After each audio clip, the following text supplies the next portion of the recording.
Welcome back to Bedtime Stories in 10 Minutes, where we journey through the most exciting and enchanting books in short, bite-sized episodes. Today, we're going on a wild adventure with Percy Jackson and his friends in The Titan's Curse, the third book in Percy Jackson and the Olympians by Rick Riordan. Don't forget to like the video and hit that subscribe button for more magical stories.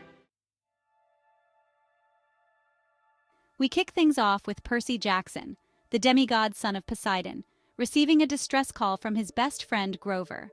Grover, a satyr with a knack for sniffing out demigods, has tracked down two incredibly powerful siblings, Bianca and Nico D'Angelo, at a military school called Westover Hall. Grover needs help protecting them from monsters, so Percy, Thalia, and Annabeth spring into action. Percy is still adjusting to the complexities of being a demigod and often feels overwhelmed by the responsibility. Thalia, daughter of Zeus, is equally powerful and carries her own burden of destiny, having only recently been revived from her tree form. Annabeth, daughter of Athena, is Percy's best friend and a strategic thinker who often takes the lead in dangerous situations. Nico and Bianca, meanwhile, are completely unaware of their divine parentage at the start of the story, adding an air of mystery to their identities.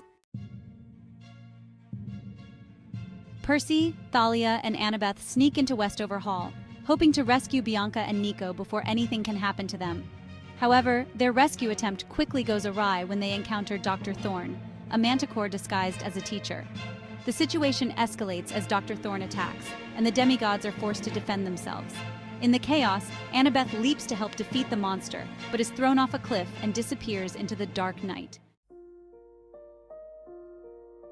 As Annabeth is thrown from the cliff, Percy desperately tries to save her, but is too late.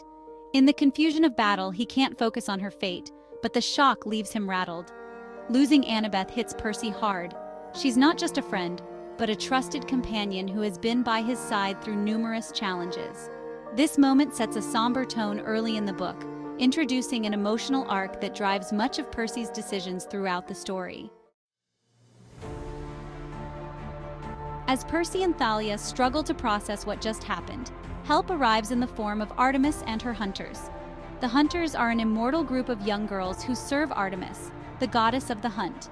They offer aid, but the group is shaken by Annabeth's disappearance. Artemis senses a growing threat, one that may be connected to the ancient enemy, the Titan Atlas, and sets off on her own quest to find out more, leaving her hunters in the care of Zoe Nightshade, her loyal lieutenant. Artemis is one of the most formidable Olympian gods, dedicated to hunting monsters and protecting the wild. Zoe, her lieutenant, is equally strong-willed, a skilled archer, and fiercely loyal to Artemis. She serves as the leader of the hunters in Artemis's absence. Despite her leadership, Zoe has a mysterious past, and her personal connection to the story's antagonist, Atlas, will play a pivotal role as events unfold. While everyone is reeling from the loss of Annabeth, another surprise comes. Bianca D'Angelo chooses to join the hunters. Her decision shocks Percy, especially since it leaves her younger brother Nico behind. Bianca's choice to forsake mortal life for the immortality of the hunters puts Percy in a difficult spot. As someone who has had to fight to survive as a demigod, he worries about Nico and takes it upon himself to care for him, promising to protect him. Bianca's choice highlights her desire for freedom from the burdens of normal life. She sees the hunters as a way to escape responsibility, while Percy is weighed down by the immense obligation he feels towards Nico, who looks up to him as a protector. Bianca's decision is a turning point for both her and Percy, as it creates tension and foreshadows the tragic events to come. Back at Camp Half-Blood, the Oracle delivers a cryptic prophecy about a dangerous quest.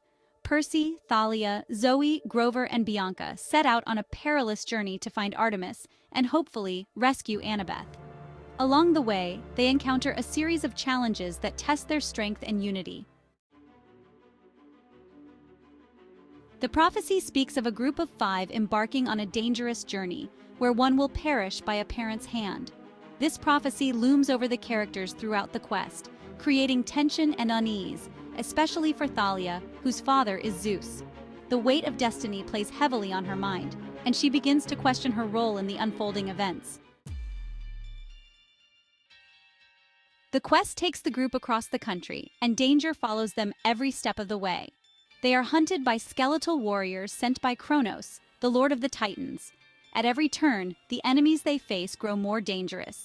One of the key battles takes place in the junkyard of the gods, where Bianca sacrifices herself to save the group.